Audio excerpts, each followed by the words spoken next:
seconds. He's going to throw it. Howard leaps. He has it. Touchdown. Carolina back from the dead to tie the game with 2 seconds to go. There is a flag down, but holy smokes. 2 and 4 in overtime games. Carolina 1 and 3. Here from under center. Give off to Greg Little. Little pulls away. Little is going to score. Carolina wins. Snap back, spot down. The kick is cleanly away. It is good! And Nick it's Fowler with yes, a sir. 54-yard field goal. And how about them Tar Heels? They do it! Possible win. Snap, spot, kick away, high enough, long enough.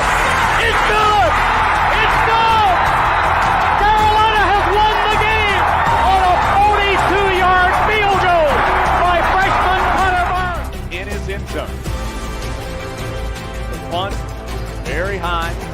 Switzer will have room to return it. He fields it at the 40. Coming near side, Switzer at the 50. Switzer, 45, cuts back at the 40. 35, breaks a tackle at the 30. Still on his feet. No, he's not. Yes, he is. Ryan Switzer for 6. He is doing his best Giovanni Bernard impression. Ryan Switzer again. Bernard fields it at the 26. Heading to the far side. Gio at the 35. Gio, he's at the 50. No, he's not. Yes, he is. Gio is going to take it for a touchdown. Are you kidding me? What's going on, guys? Back again. That's right. You knew you couldn't get enough of us, and guess what? We didn't even have time to change the shirts. We were too busy catching up on what's going on with the NBA playoff action and all that kind of stuff. But, guys, we got to go double tonight, and this is a special edition of the podcast. And, we got on with this being the 500th edition of the Heel Tough Blog podcast. I cannot believe that it's already been 500 editions of these. It's insane to think that it started way back when I was in broadcasting school back in 2018 and has progressed to where we are today. And man, it has been an amazing ride. So to everybody that has been with us along the way, to all the people that are joining us here, maybe this is your first time in, welcome in and enjoy the ride because it ain't going anywhere anytime soon. But we have a serious conversation to talk about here, and it's about quarterbacks because Carolina went out. They did what Mac Brown said that they were going to do. They added a quarterback in the transfer portal, and it's a familiar name. Jacolby Criswell is back in Chapel Hill. And at the time, I think a lot of us thought to ourselves, okay, it's a guy we know. This makes a little bit of sense because he's got a history with Mac Brown. It's, someone they're comfortable with. And in a pinch, there's a chance that he can come in and be serviceable enough to hold down the quarterback spot for Carolina if they need him.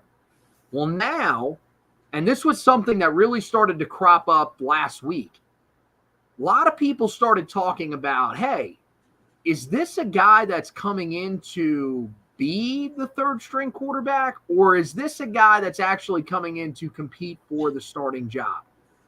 And so at the time, my opinion is different than probably where I sit today. And I'll explain that here in a minute. But the best part about this was, so we had this podcast scheduled. We said, okay, we're going to do this. First of all, we had no idea that Adu Thiero was going to follow up Clifford Amory's rejection and just reject us again. I mean, this is like having two chicks you want to go to the prom with. You have them lined up and neither one of them really want you, and you get rejected in back-to-back days. That's pretty much what Carolina basketball went through. And so we were debating, okay, do we do this topic today or do we wait and hold off? But then there's an article that comes out tonight from Inside Carolina, which we'll get into here in a minute, that kind of points to the direction that this quarterback battle is heading. But first, we got Josh alongside with us here on the 500th edition. How could we not? But also, a guy that, wrote the article about Jacolby Criswell returning. So I'll ask you first thing, when you wrote that article, did you feel like you were writing the article about a guy that was coming in to challenge for the starting quarterback job in the fall? First thing I'll say, 500 feels surreal. They've gone by pretty quick. I've been here pretty much ever since since the beginning. We're about to cross 400 on the Four Corner side of things. That's after the rebrand of the Roy's Boys, which did over 200. We've done about 1,000 or so podcasts together. So almost it's been a lot of 1,200 probably. Oh, yeah. Man. Woo. It's been a lot of fun. It's humbling to see the way it's grown and the support that has been shown our way. And hopefully you guys stick with us because we're not going anywhere anytime soon, good Lord willing. Going back to the article, no, I didn't. And I literally wrote in the article, this is Carolina adding quarterback depth because they didn't want to have a situation where if, heaven forbid, something happened to Johnson or Connor Harrell, that your quarterback would have been a former recruit who wasn't in the top 300 according to ESPN. That's why Mac Brown said we're going to find a quarterback because football is a violent game. Guys get hurt. He didn't want to be in a situation where, and what's a big year for him? He's being handicapped if he has injuries abound at that position. Right. So, and you look, for Jacolby Criswell, I think this was a guy that, tried to spread his wings. It never happened for him at Arkansas, mainly because KJ Jefferson was to Arkansas football like Armando Bacot was to Carolina basketball. The dude just never wanted to leave. I mean, it felt like he was never going to leave the program. And I hate that for Jacolby because I did think that he would have been a nice fit in that program and could have done what KJ Jefferson does, which was put Arkansas in meaningful games. It didn't happen. And I could see why you want to come back to Chapel Hill, get a good degree. The lifestyle of the campus. You still kind of know the program. A nice way to finish out your college career, albeit it not going the way that you hoped it would have been when you transferred out of the program. So did not think we would be sitting here a week later talking about a potential 3-man quarterback battle when they open training camp in late July, early August, because it's just not ideal. And B, with the way that Mac Brown talked about Max Johnson in the scrimmage, I thought Carolina had found their quarterback. And maybe as we sit here on May 6th, maybe that's not exactly the case. Yeah, and so this leads us to the Inside Carolina article that came out earlier this evening. This is from Jeremiah Holloway, who does a tremendous job over there. And he titled the article, I have it right here. Let me pull it up, actually, so that I get the title right. Readdressing Carolina's quarterback room after the Jacolby Criswell edition. Fine, nothing out of the ordinary there. But the thing is that then the byline, the secondary headline, then reads the competition for the QB1 spot at North Carolina is now a 3-man race. That pretty much tells you what you think you need to know. Now, the thing that's interesting is that when you get into the article, everything that they are quoting is from Jacolby Criswell. So there's no confirmation from Mac Brown that this is actually a 3-man race. But according to Criswell, he said that he talked to the staff, of course, on the phone before making the decision. It's a staff that he kind of knows. There's some guys, Mac Brown's still there. There's a few of the other offensive coaches that are still in place from his time there. But there are some guys that have changed as well. But he says that they told him, and I quote, "Hey, our quarterback room is already talented, but we feel like you can push those guys or do even better than those guys," end quote. That's very interesting because that's certainly not what we thought we would hear. Now, he also said that it was, just an opportunity first and foremost, and he wanted, to be back in Chapel Hill. It's an area that he considered home, and it's a place that he's comfortable with. So at the same time, when saying that, hey, they've told me that I'm basically in the battle, he also basically says, look, even if I'm not in the battle, I'm comfortable with where I'm at because this is a place that I love. So you like to hear that part, because if this isn't actually him being a part of the battle, he seems content that he is going to at least be in Chapel Hill and be on the roster. But I mean, these comments aren't nothing, because it's hard to say that he's being lied to. I find that hard to believe. Now, there's a couple of different ways that you can look at this. One is that you could believe that Mack Brown and what he said to the media after the spring game was all lies. Or you could believe that the staff was telling Jacolby Criswell what he wanted to hear in order to get him to campus so that they have the extra depth. Either way, it feels like the truth isn't exactly being told one way or another. I think, honestly, when I first heard people talking about this, when he first got brought in, I thought people were crazy. I thought people were just making stuff up, because everything that we heard from Mack Brown, and we'll play some of the comments. Let's play them right here, actually, for you guys to hear, and then you judge what you honestly think about it. This was what Mack Brown said. We'll play two cuts here. This is Mack Brown's initial comments on this. He was basically asked about bringing in another quarterback and what exactly they are looking for in their quarterback. You've got to have 4 quarterbacks, and most people have 5. So we will look for a quarterback, even though we feel like these 2 are in a good position to move forward. Okay, so basically he says right there that from what I took away from that is that we like where the 2 quarterbacks are at. We feel like we're bringing in somebody that just adds a little bit of extra depth. He was then asked a little bit later, about 10 minutes later, to go a little more in depth. Andrew Jones of Tar Heel Illustrated asked him, so what exactly are you looking for, and how are you sort of convincing guys in the portal? Here is what Mack Brown responded to when it came to that question. It sounds like sometimes when you come in here, we're trying to be politically correct with you all, not say anything. All those are discussions we have. Is it fair to Connor and Max to bring in somebody right now when they've missed spring? How many reps can you give them, because you got to get the other 2 ready to play? Are you bringing in a guy that might be the starter the next year? You bringing in a guy that might be the starter if somebody gets hurt or midseason, and that limits your choices. It's just like running back. There's not a whole lot of running backs that are excited about coming right now, and I understand that completely.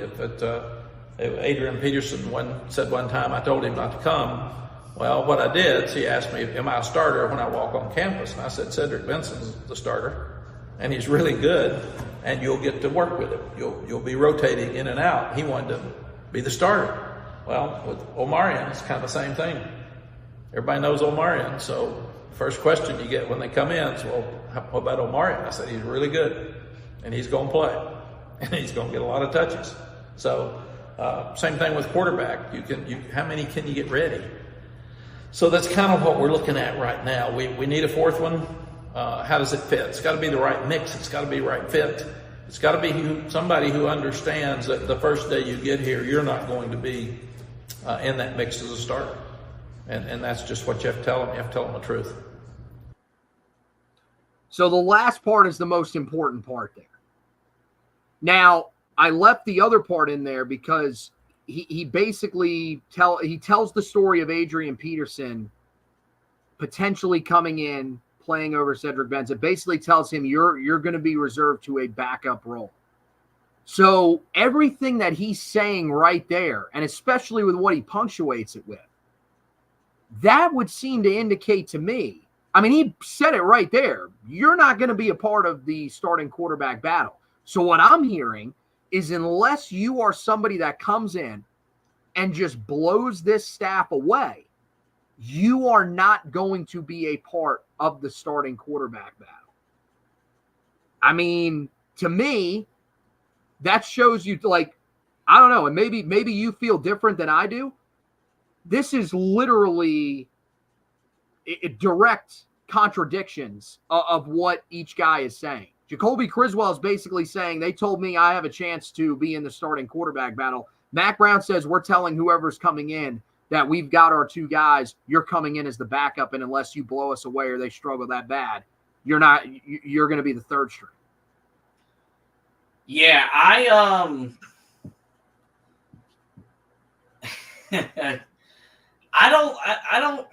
don't see Mac Brown lying to the player because his strong suit is relationships with the players. I don't know why Jacolby Criswell would say something that isn't true unless it's just his way of internally competing with that room and finding a way to motivate those two guys to become the best quarterbacks possible. The whole iron sharpens iron. You want depth and competition at every position. I don't know. It is odd, though, because, on the surface, it makes sense why Carolina brought him in from a experience perspective to add depth to a quarterback room that, you just want to have some insurance in case, a guy or both guys get hurt. So I just, if you have two quarterbacks, you have none. If we get into fall camp and Mac Brown says publicly we've got three guys battling out for the quarterback spot, I don't know how confident you should be that this team is going to be competitive because – I would like to think when we open fall camp, we have an idea of who the quarterback is going to be, and that guy is getting 85 to 90% of the reps with the ones. Mm-hmm. And by the second week of practice, it's a known thing. This guy's our starter. So it's odd, but we've seen Mac Brown. We've had some quarterback battles before during his time at Carolina, and they've kind of worked themselves out. So maybe this is just his way of trying to find another way to motivate his guys to get the best out of them and still know in the back of his mind who his quarterback's going to be when we take the field at Minnesota late August. Well, so with the Criswell thing, with his comments, I will say this. It is possible that he misconstrued what the staff was telling him. That's certainly possible. And it's also possible that the staff was telling him, maybe it wasn't Mac Brown, but the staff was telling him what he needed to hear to come on campus. There's also the possibility, and this is what you really hope is not true, because then it's concerning that the staff isn't on the same page. There's also a possibility that, hey, while Mac Brown may like what he's seeing from the quarterbacks, maybe Chip Lindsey doesn't. And he thinks that bringing in Criswell, you're bringing in a guy that can compete to play in his offense. I do think it's odd. Because, if you're trying to make this a three-quarterback battle, there's a couple of different things that could be possible here. Johnson, even as much as we've heard Mac Brown talk about him, maybe Max Johnson really hasn't been all that great. Maybe he has struggled to pick up this offense, and they needed another guy in there that's going to be able to push Connor Harrell at the least, and potentially, if Connor Harrell struggles, be the guy. This could just be, hey, we're trying to bring in someone else that may have a better chance of picking up this offensive playbook. But you say that, you're going to have a guy that's going to come in now in the summer, and don't get it wrong, there's certain things that his teammates will be able to talk to him about. There's certain, the guys already have playbooks that they'll be able to sort of coach him up, but it's up to the other quarterbacks to coach him up on this offense in the summer, allow him to get some throws in, and then eventually, if he's coming in to compete, then he will basically still be learning the playbook when this team starts fall camp. That is a huge disadvantage. Like, look, I haven't followed a lot of other teams closely since the transfer portal era started. I'd like to see a team that brought in somebody for fall camp that came in and was their starting quarterback out of the transfer portal. It's probably not many. So, I mean, that's a huge risk. And I know a lot of people will say, well, he's familiar. Yes, he is familiar with Phil Longo's offense. He transferred before last season. So he wasn't there in the spring. He transferred right after the conclusion of the ACC championship game. So he never had a chance to sit down with Chip Lindsey. Now, he says that he knows Chip Lindsey because he was recruited by him at Auburn. Dude, that's fine. But there's a difference between sitting down with a coach, talking about what his playbook is like, and actually going through a camp and participating and learning his playbook. That's a lot on Jacolby Criswell's plate. So, I mean, look, is there a possibility that this is a real battle? Oh, there certainly is. Because the thing, especially nowadays, they have limited access to practice. Mac Brown this offseason more than any has been incredibly tight-lipped about what's going on in practice. And the spring game was not televised. And guess what? Even if it was, and I was there, I saw these quarterbacks, it's one scrimmage. There were other scrimmages that these guys could have looked great in. Max Johnson may have looked better in the other two scrimmages that Carolina had, and Connor Harrell got the best of him in the spring game. To me, I'm concerned about having to bring in a guy and having to learn a playbook in such a short period of time. I know the talent is there for Jacolby Criswell. The dude was an Elite 11 quarterback. He was a 4-star. He's a guy that was more highly regarded coming out of high school than Connor Harrell was, and was probably in the same neighborhood as Max Johnson. If I remember, Max Johnson was a 4-star recruit as well. The arm talent is there. We saw that. Remember, there were people saying he had a stronger arm at the time. The arm talent's not a question, but I'm concerned if this is realistic for him to actually come in and be. I don't know. I don't know what to think. The Lindsey stuff is interesting. Like, everything that Criswell is saying, just, it's not adding up from what, we've heard from Mac Brown, or just doesn't really apply to the current situation that he's in. And so that's why it's really odd just to think about what's going on. And maybe this is something that Mac Brown's going to be like, call him in this, like, hey, man, let's have a conversation, because your outwardly message isn't one that I want, because we brought you in for depth, not to compete. And so I don't know. Like, had Criswell transferred back in early in the winter, like in the early part of the portal, I wouldn't have cared. Yeah. And I'd have said, yeah, okay, let's have a 3-quarterback race, because we know the talent that he had.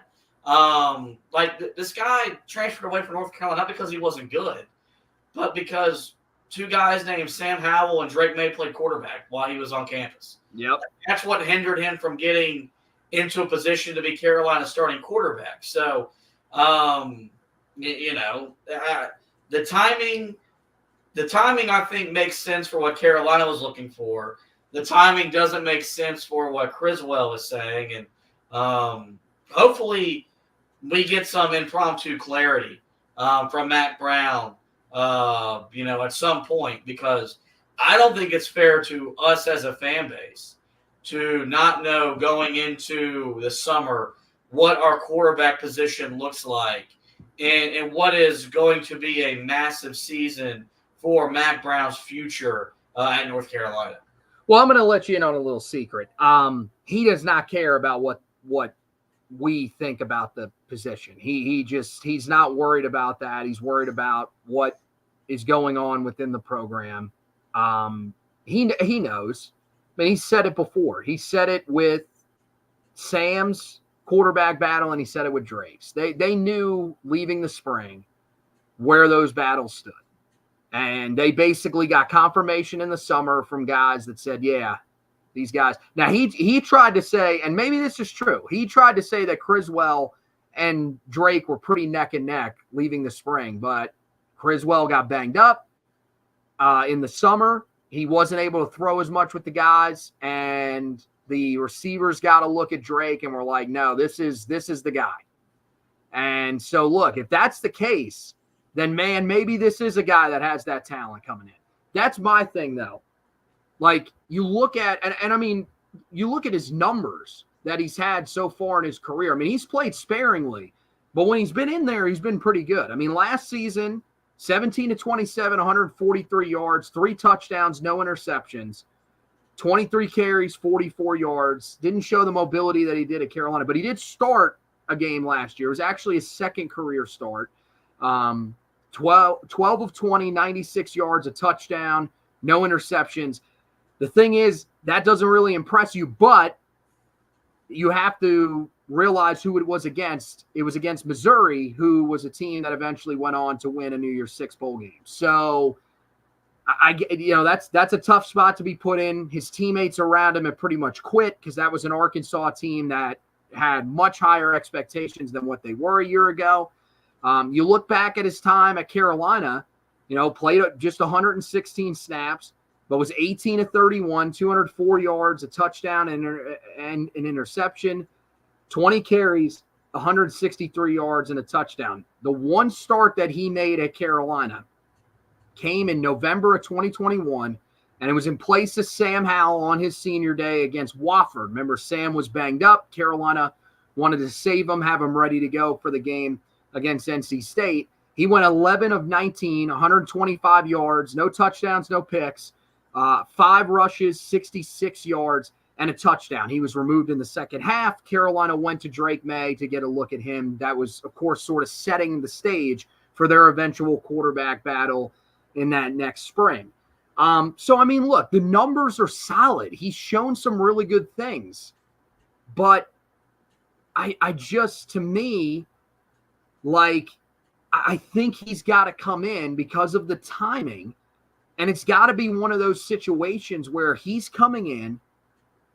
If guys really do falter that bad in front of him, and he shows that he can pick up the offense quick and impress the way that he did when he was in that battle with Drake, okay, then you can sell me on this actually being a quarterback battle. But until I see that, I find it hard to believe. Now, again, I really am starting to wonder.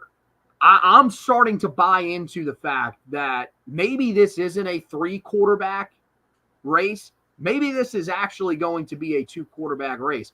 I really wonder if Max Johnson is really struggling to pick up some of these things in this offense. I know what Mac Brown said, that he really liked a lot of the things that he's seen from him.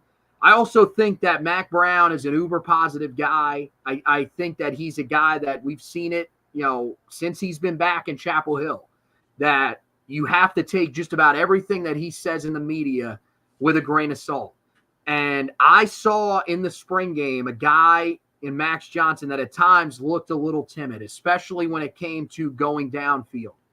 I wonder if because of that, if that's what they've been seeing in the spring, and that's why they're looking at a guy like Criswell that they know can get the ball down the field and that has familiarity with these guys. So I wonder, I mean, do you think that's possible, that maybe Max Johnson just isn't picking things up quick enough and they've said, look, we're going to a familiar face, another guy that's been in the SEC that can potentially come in, and maybe this really is a 2-quarterback battle just not with the guy that was there in the spring?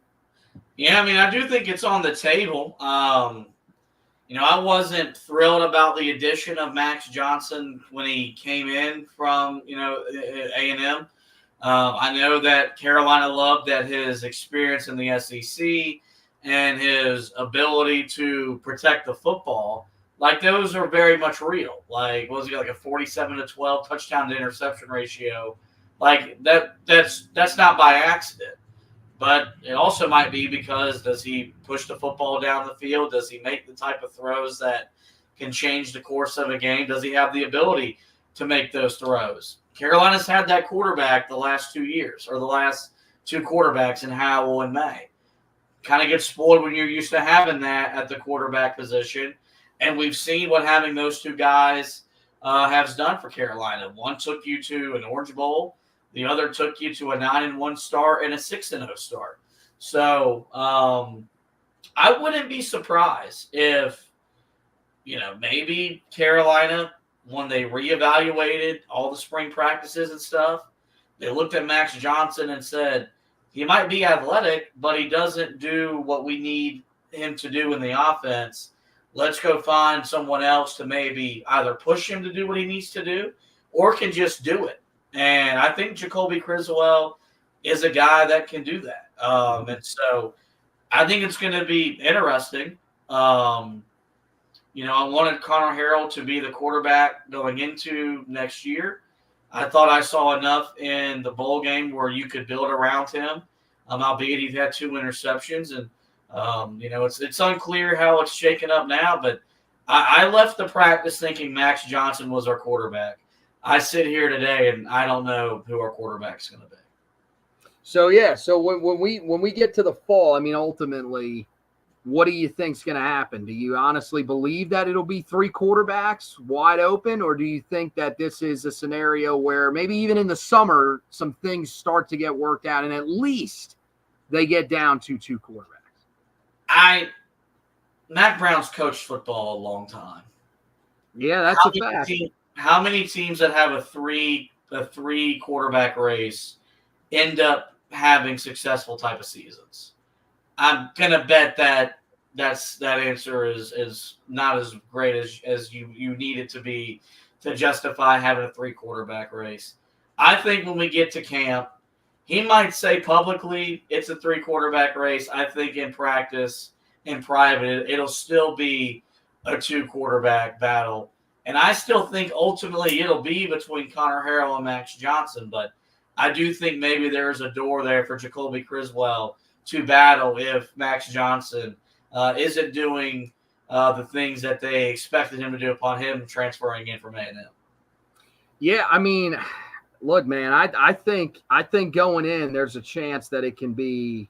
I will say it will probably be them looking at 3 quarterbacks, but I do think that it's a situation where they are probably looking at really it will be there is one guy that's standing out. There are 2 other guys that are trying to stay in touch in the battle.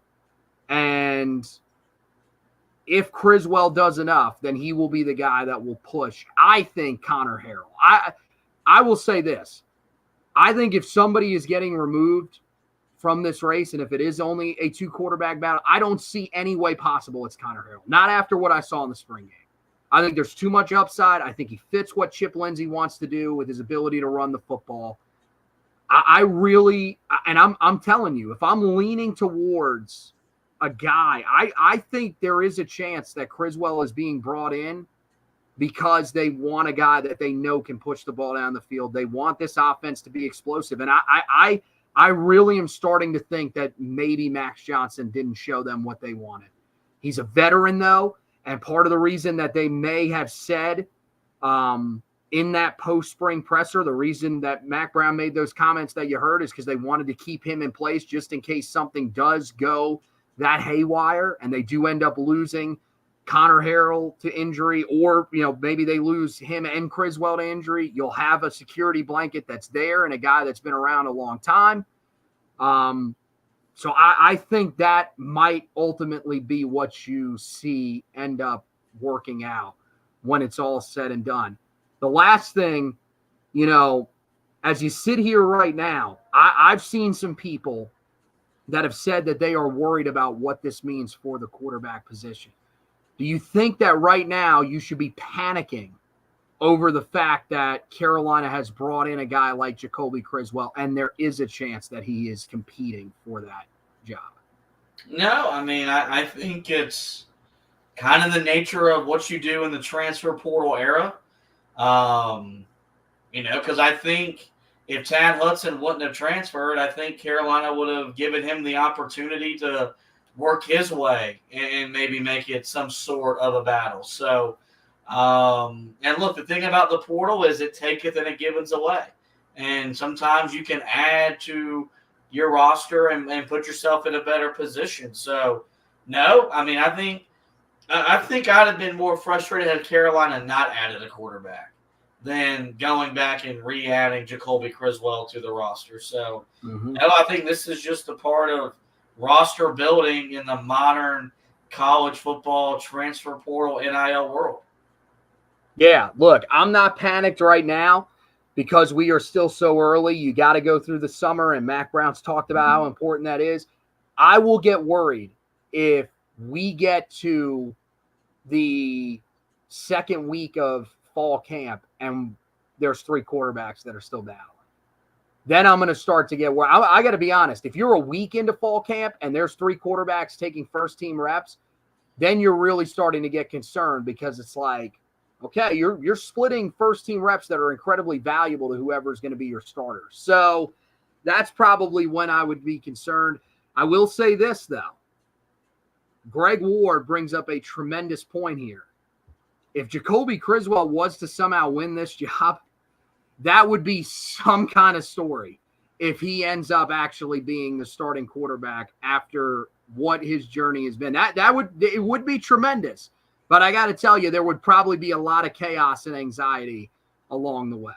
All right, guys, that's going to wrap it up for this edition of the podcast. Again, 500 episodes, guys. We want to thank everybody that has been along with us since the start, those that are joining us here along the way or have joined us somewhere along the way, and plenty more of this still to come, guys. So many exciting storylines. This is an off-season that is going to be chaotic. There's so many things. This Tar Heel team, honestly, is about as confusing as it gets. This is probably as big of a question mark as we have had for a team since Mac Brown came back in 2019. We honestly have no idea what's going to happen, but we're going to take you throughout the entire offseason, into fall camp, and then into the regular season right here on the Heel Tough Blog podcast and, of course, over on HeelToughBlog.com. You can head there right now. Check out the article Josh put up about Jacolby Criswell when he committed. I'll have an article going up later on this evening, actually probably early on tomorrow, where I will sort of break this down a little bit more and tell you what I actually think is going on with this situation and the quarterback battle. Is Carolina actually facing a 3-man race? So all of that will be on the website. And, of course, on the basketball side of things, guys, it is hot and heavy. I told you coming in. We had Clifford Amori go to Alabama. We had Adu Thiero go to Arkansas. We have an article up there about all of that. Also, article up there about the center position and where Carolina can now look to try to get their big man. There'll be an article going up sometime tomorrow about where Carolina can turn to now that they lost their stretch 4 target.